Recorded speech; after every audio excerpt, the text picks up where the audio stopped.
Hello, this is Dr. Elena Estanol, #1 international bestselling author, peak performance psychologist, intuitive prosperity mentor, and I am here to talk to you a little bit about how to deal with disappointment. This is something that comes up for all of our clients, actually, both in our counseling practice at Synapse Counseling and our coaching practice, and also with my business coaching clients, because as we know, life is full of disappointments. And in some ways, I think that I have dealt with more than my fair share of disappointments and things not really going exactly how I wanted them to. And so this is something that people often ask me about. And I thought that it would actually make a lot better sense for me to just kind of put together a little lesson, so to speak, of how to best deal with disappointment. We all actually get to deal with disappointment. This is part of the human condition. I don't think that I've met anybody that has not felt discouraged, that has not felt disappointed or let down in some way or another. And I think that this is just sort of part of being human. This is one of the things that we all share across the planet. It doesn't matter the color of your skin or your religion or what you do or you don't do. I think that we all get to experience this. And until we understand what it is and how to deal with it, I think that this is something that tends to be a little bit more recurrent for some than others. So where does disappointment come from? I often wonder, why do we get so disappointed? And really, it's something that we have created. And it's something that is steeped and rooted on expectations. So when our expectations match our reality, we are happy and joyful and celebratory. And when our expectations do not match our reality is when we tend to welcome disappointment land. And how long we stay in disappointment land really depends on some of the skills and strategies that we develop. And I hope that after this, that you will be able to move out of disappointment land rather quickly. Interestingly, I think that like I was saying, excitement, joy, and sadness and disappointment all are rooted in expectation. And I don't mean to say that we need to remove all expectations, which is, I think, something that some people decide to do. They recognize that some of the disappointment and the sadness, it's rooted in expectations. And so then they said, I am not going to expect anything. I'm not going to expect anything from the world. I'm not going to expect anything from others. I'm not going to expect anything from myself. And therefore, get stuck in living a pretty humdrum and unfulfilling life. And so though sadness and disappointment are rooted in expectation, I am not a huge proponent in erasing expectations, but rather in understanding the attachment that we have to those expectations. And I'll talk a little bit more about this. So I'm just going to share a little bit about Eckhart Tolle. I really love some of the quotes that I'm including here. He talks about to complain is always non-acceptance of what is. And again, the attachment is we attach to something that we want, and we attach to a particular outcome, and we decide that this is how things need to be. And when we don't get that particular outcome, then we get disappointed. And this is actually non-acceptance. And so Eckhart Tolle talks a little bit about that. When we complain, you make yourself a victim. And he says, either leave the situation, change the situation, or accept it. Everything else is madness. So he's giving you 3 options. Leave it, change it, or accept it. And in some way, the reason that we actually struggle and suffer from our emotions is not because of the emotion itself, but because of our resistance to that particular emotion. And I'm gonna see if I can lower this camera here so that you can actually see. So it is actually our resistance, is the pushing against whatever is the non-acceptance that actually causes a lot of the tension and a lot of the negative feelings that we tend to experience. And the truth is that, I love this quote, is that our finest moments are actually most likely to occur when we are feeling unhappy or unfulfilled. Because it's actually during these moments that we are propelled by our pain, propelled by our discomfort, that we are actually likely to look up, to step out of our ruts and start searching for different ways and truer answers. It is usually the pain, the discomfort, and the disappointment that starts leading us to be more open, to seek and to engage that curiosity, that it's actually going to lead us to feeling better and to learning new things and achieving the outcomes that we ultimately want. And I love this acceptance actually serves as the bridge between the mind and the heart. And so what I'm talking about here is just kind of the recognition that things are the way they are, and to simply acknowledge that this is part of the human experience. We're all going to experience disappointment. And to actually have this consciousness, this higher ability to be able to detach from that particular outcome, to be able to recognize that we either create the disappointment, we magnify the disappointment, or we actually enhance the experience, the sadness or the pain that is associated with that particular disappointment. So one of the things that I often encourage people to do is to practice what I love to call is a passionate detachment. And I know that this sounds a little bit like an oxymoron, but what passionate detachment is really all about is about showing up fully, passionately, fully engaged with your heart open and being curious, yet being detached from a particular outcome.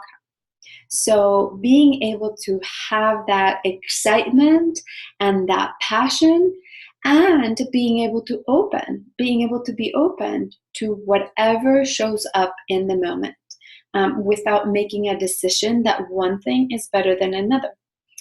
Again, being open and curious to learning about the particular situation that we are about to have, and to suspend judgment. We are judging human beings. Partly it's kind of the way that our brains are made, that we are made to catalog and judge and distribute and decide which box things need to go on.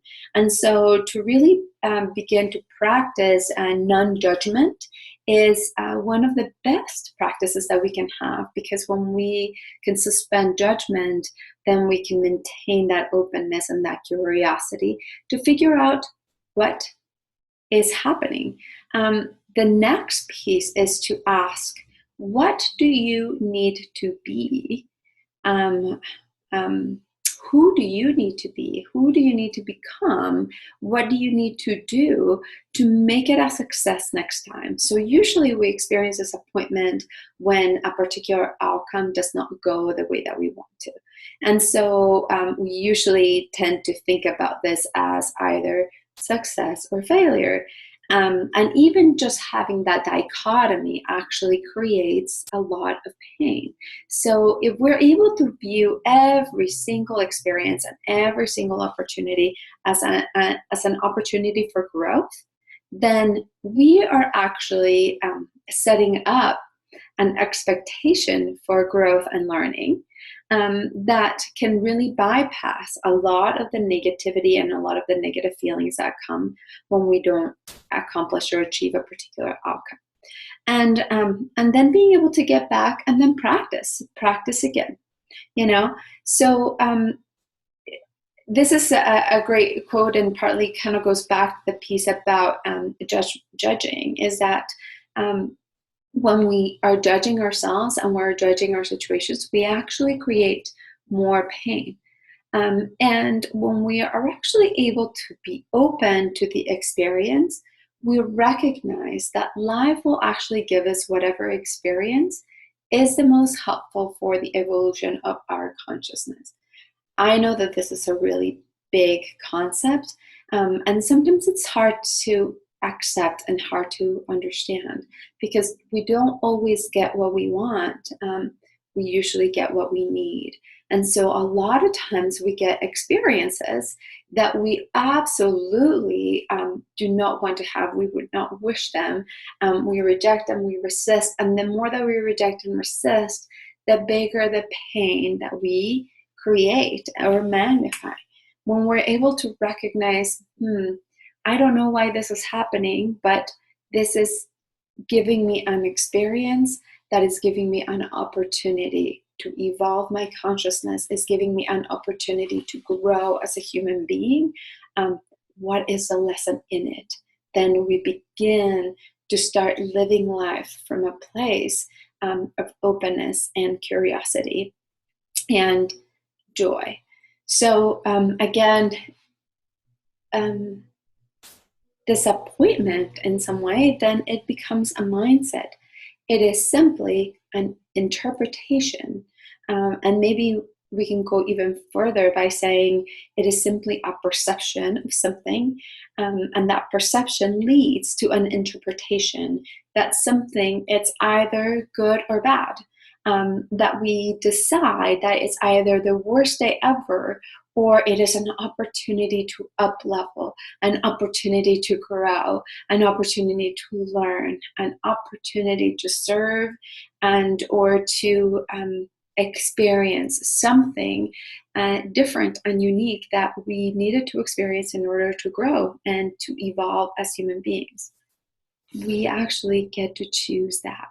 So when we think about that, actually, disappointment comes when we have attached a particular outcome and predetermined whether that outcome is going to be positive or negative, right? So when we decide that on this end, this outcome is going to be a positive outcome and it's going to be successful. And when we decide that on this end, if these things happen, that is going to be a negative outcome and that it's going to be a failure, right then and there, we are setting the equation, we are setting the expectation, and we are setting ourselves up to feel disappointment and sadness. So again, it's just simply recognizing how we are dichotomizing the way that we are looking at a particular experience or a particular interaction, and deciding that one thing would be positive and one thing would be negative, rather than it is all simply an experience. So if we begin to change the way that we look at things, then things that we look at begin to change. I think that this is a very, very old quote, and it's one that so applies all the time when we're talking about mindset and interpretation, is that whatever you believe, whether you think you can or whether you think you can't, you're absolutely right. So be conscious of what it is that you are thinking. How are you spending your time and your energy, and what thoughts are you entertaining and giving more energy and weight to than others? Because those are the ones that are likely to show up. I love this about always go with the choice that scares you the most, because that's the one that's going to require the most of you. Most people will look at this and be like, are you kidding? But in some ways, it's like, think about what happens when you have put forth a lot of effort and you have recognize that you have dug really, really deeply, and through that, you realize that you were capable of doing so much more. It is really a pretty amazing and exhilarating experience. And in some ways, I will share with you a little story of something that just happened a couple of days ago, very, very recently. We just moved into a beautiful new center that's taken us 3 years to find, and an entire year to remodel and move. It's been a lot of work. And maybe within 2 weeks of us moving here, some paper towels were flushed down the toilet, and the toilet backed up and caused a huge mess. And not only I couldn't deal with it. I had to call the Roto-Rooter, and they could not fix it in a single day. I think we were here one day until midnight, and I had to then stay here till like 1 a.m. cleaning up all of this awfulness, and then show up the next day, and then they made a mess again to finally be able to get it cleaned up. And so I have spent basically 2 entire days cleaning crap, literally. And I was tired, and I was exhausted and hungry and ready to go home. And about 15 minutes before we were supposed to be starting one of our powerful groups, one of the group facilitators called me and said, I just had an emergency come up. I had a crisis come up, and I'm not going to be able to make it to lead the group. What should we do? And I'm not going to lie to you. I had some pretty strong reactions initially, and I had to breathe through it, and I said, okay, well, I think you need to take care of your emergency, and then I think I need to go because I need to figure out what I need to do for this group. But in that moment, I sort of realized, okay, I need to walk my talk. Otherwise, there is no point in me talking about all of the things that I normally talk and teach and train people to do. And so within 5 minutes, I needed to decide what was I going to do for the group, how I was going to lead it, and actually completely change my internal state from a state of exhaustion and a state of being hungry and a state of being frustrated to I'm going to eat I'm going to have a little snack, and I'm going to get myself in a place where I can be totally, completely positive, inspiring, ready to serve our clients and inspire them. And I did that, and our group was amazing. And the women that were a part of the group had this incredible transformation, and they said, thank you so much for staying and leading the group. And what we did today was exactly what we needed in order for us to face our week and face some of the challenges that were coming our way. And afterwards, I just felt like exhilarated. So it had been an incredibly difficult day, and it seemed like but again, it was actually the opportunity to dig deep and to be able to really pull out the ability to show up for people in service of others and literally put my crap aside. So what we're talking about, what helps us deal with disappointment is something that I call resilience. And I could probably talk about this for a long time, because resiliency is something that I have been studying probably since I was about 13, when I got really obsessed with reading Holocaust survivor stories. Resilience was the topic of my dissertation study, and it's something that I have been just obsessed with, because in some ways, for me, I wanted to know, how can we teach it, right? And the reality is that it's absolutely something that we can teach. It's about becoming self-reliant. It's about having perseverance.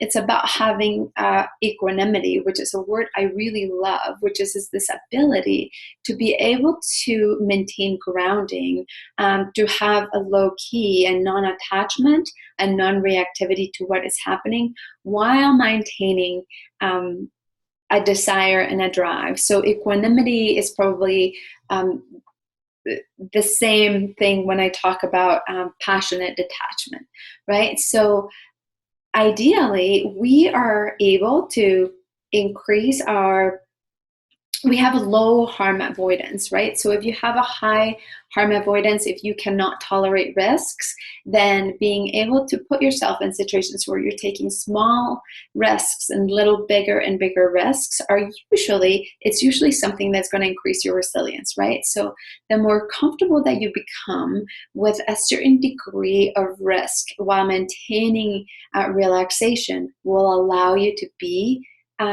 resilient. Being able to be decisive, optimistic, and bold so that you make decisions and then you take action on those decisions. Being able to stay flexible. So maintaining a certain flexibility in accepting uncertainty, but still staying confident and energized towards the goal that you are working towards. Persistence is probably one of the most important traits, and that is that you will maintain that goal-directed action, that goal-directed behavior despite some of the disappointments, despite some of the frustrations, because the more that you continue to persist, the greater the chances are that you are going to be successful. When we talk about having an environment and a team, the more tolerant and the more cooperative that you are with others, the more hardworking you are, then the greater chances it will be that you will maintain that perseverance and persistence and see your success. And again, being able to be flexible, adaptable, right? Being able to be steadfast in your goal, but also being able to see what things need to change. How do I need to adapt? And what kind of support and help do I need to be able to adapt and make it a successful thing? And so I kind of talked about a whole bunch of different things, but this is really some of the keys that will allow you to deal with some of the disappointment. So in summary, I want you to kind of think about let go of being perfect or trying to be perfect. None of us are, okay? None of us will ever be perfect. And so if you can kind of let go of being perfect and embracing being human, realizing we all are going to be disappointed, we're all going to experience some of these setbacks, and that is just part of the human experience. Being able to readjust our perspective and opening ourselves up to learning, opening ourselves up to what that situation might be teaching us, asking, how might this be contributing to my own growth and my own evolution? Maintain clarity and believe that things are possible. Believe that whatever goal that you are working towards, believe that it is possible, even if nobody else around you believes it's possible. You must believe that it is possible. Continue to practice passionate detachment. Keep trying, stay committed and perseverant. And then don't give up. Just course correct, right? So a lot of times, if you're going up against a wall, up against a wall, up against a wall, perhaps it's time to look back and take a step back and then figure out, do I need to climb the wall? Do I need to go around the wall? Is there an opening through the wall that I can go through?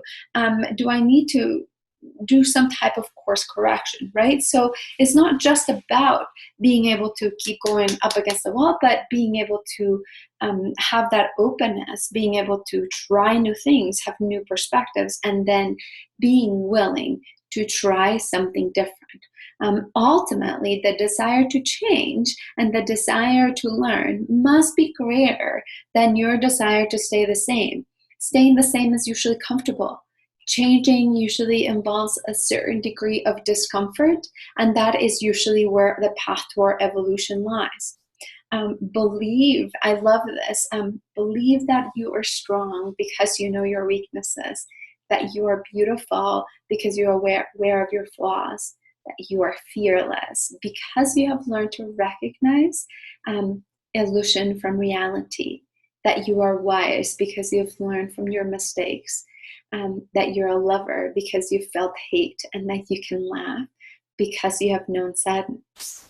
Um, Practicing gratitude is one of the most important traits that you can do in terms of dealing with disappointment, because a lot of times we think about how is it that happy people, how is it that there's some people that are always happy, and it is not that happiness brings gratitude. It's actually gratitude that brings us happiness. So when we're able to readjust and reattune and actually ask, what is going well?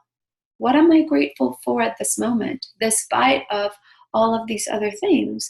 Then all of a sudden we start changing that perspective. We start changing that attitude. We start up-leveling our vibration, and we start noticing other things that are working.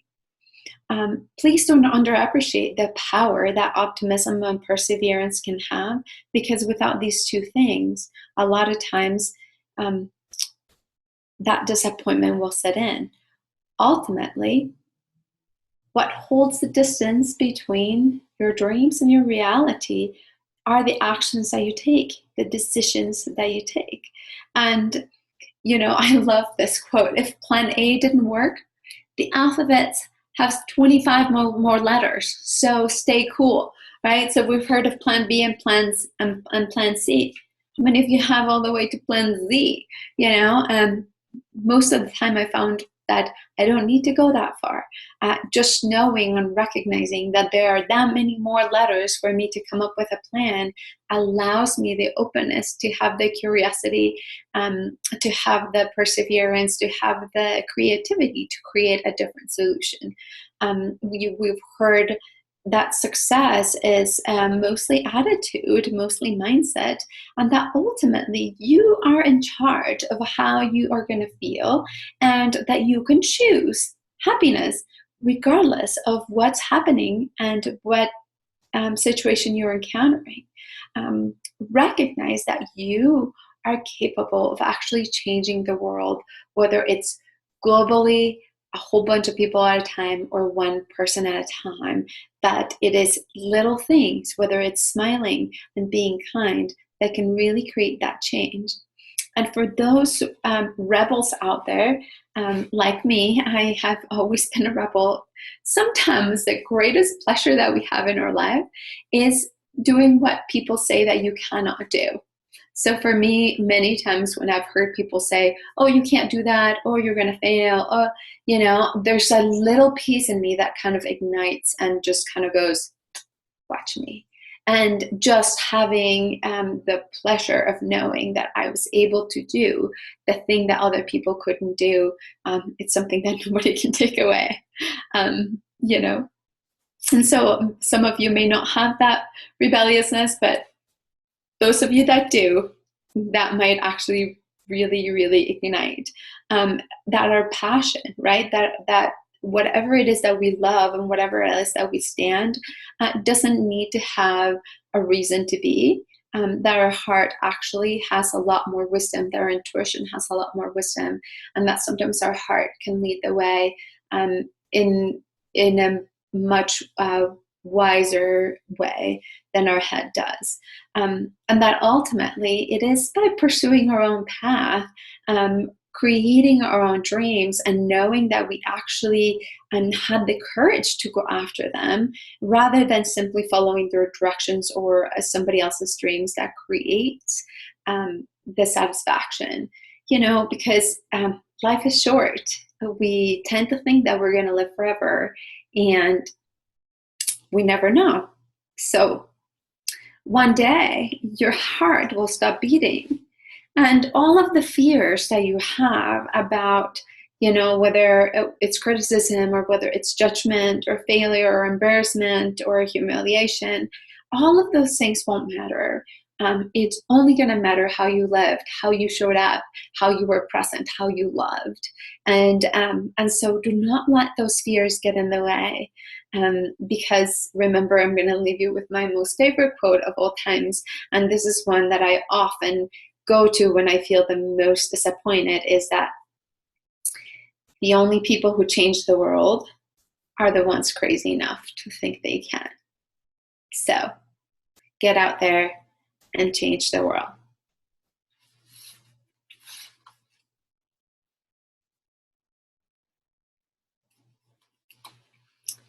Thank you for watching. Have a great day.